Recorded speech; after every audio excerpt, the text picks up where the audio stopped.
Hello everybody. Measurement automation का temperature measurement topic देख रहे थे। इसके अंदर हमने डिस्कस किया था पैरामीटर। पैरामीटर्स हमने बताया था कि ये दो तरह का होता है, radiation and optical. Radiation parameter का जो रेंज है वो 700 से 2000 डिग्री सेल्सियस तक रीडिंग ले सकता है। ऑप्टिकल 700 डिग्री से स्टार्ट होके कितना भी ज़्यादा हम ले सकते हैं। This radiation is from not 700, 100 से 100 डिग्री से लेके 2000 डिग्री तक ले सकते हैं। ये ऑप्टिकल हमारा 700 स्टार्ट होता है। लेट अस सी दी, पहले हमने डिस्कस कर लिया optical. Now we will see radiation pyrometer. Radiation parameter नाम से समझ में आ रहा है कि हमें रेडिएशन का यूज करके हम लोग इसको रीडिंग लेंगे। हम जानते हैं कि एक रिलेशन होता है रेडिएशन और एनर्जी ऑफ हीट और टेम्परेचर के बीच में।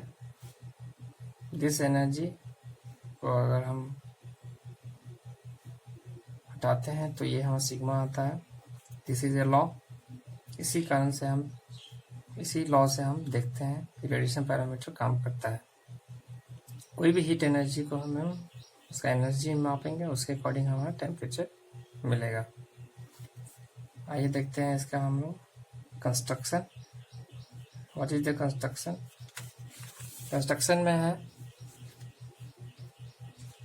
This is the construction of parameter. यहाँ पर हमारा टेम्परेचर सोर्स है। टेम्परेचर सोर्स से रेडिएशन आ रहा है।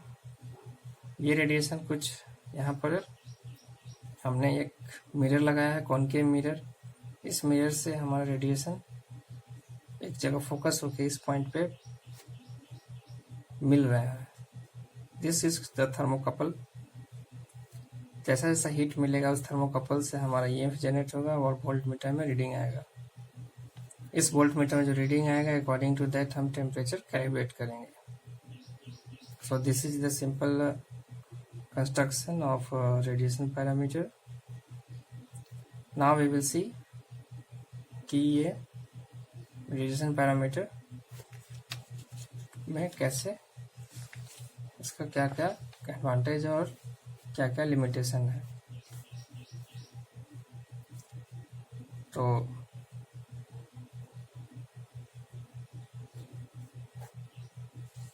एडवांटेज क्या है? It can measure temperature without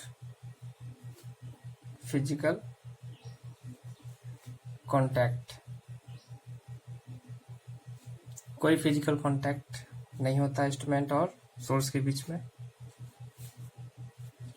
second one is very high speed response.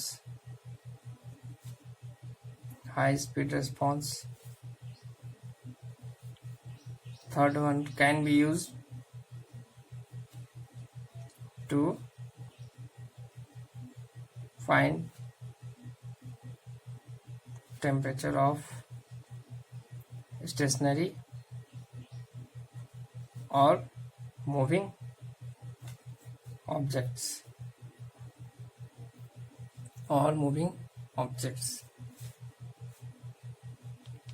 Fourth है it has got very high accuracy,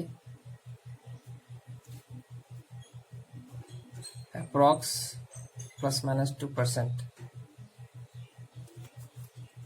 इसके साथ साथ इसके कुछ लिमिटेशंस और कुछ डिसएडवांटेजेस भी हैं।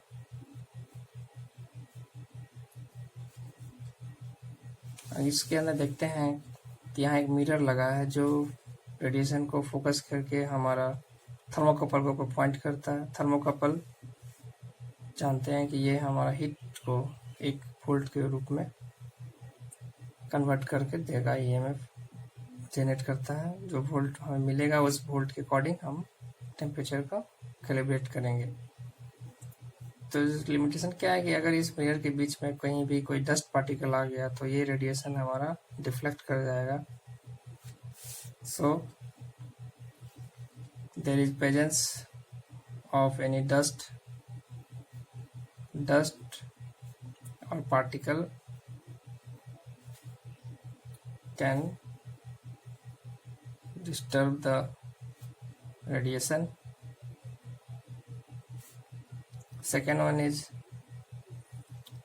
there is presence of hot gases, maybe इसके अंदर हॉट गैस या फिर जो सोर्स से कुछ फ्लेम निकल रहा है उसका स्मोक, कोई धुआं भी आ सकता है जिसमें disturb. So hot gases, smoke, they will hot gases, smoke, maybe flame present.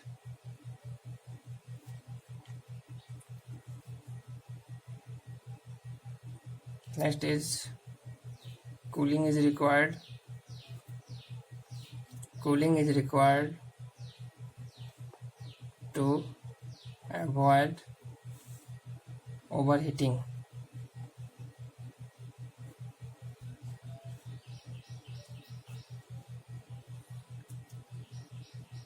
Last limitation या डिसएडवांटेज क्या है कि इसका एक डिस्टेंस, हमें इस सोर्स से इस पैरामीटर का कितना डिस्टेंस है, ये डिस्टेंस हमें जानना जरूरी होता है। So there is need to calculate the distance between radiating object to the pyrometer। तो ये इसका लिमिटेशंस या डिसएडवांटेजेस हैं कुछ। This is the working of radiation parameter, how it will work। हमने एक बार देख लिया है, ये टेम्परेचर सोर्स से रेडिएशन निकल रहा है, this radiation is going to the mirror और ये मिरर इसको फोकस कर रहा है at a point of thermocouple junction. इसके कारण से हमारा एक कपल है जो दो मेटल से बने रहते हैं, अलग अलग मेटल से, जिसके कारण से हमारा एक ईएमएफ जनरेट होता है जो वोल्ट मीटर से हम उसको रीडिंग लेंगे। इस वोल्ट मीटर से जो भी रीडिंग आएगा दैट वोल्ट के अकॉर्डिंग हमारा टेम्परेचर कैलिब्रेट होगा। So this is how it works.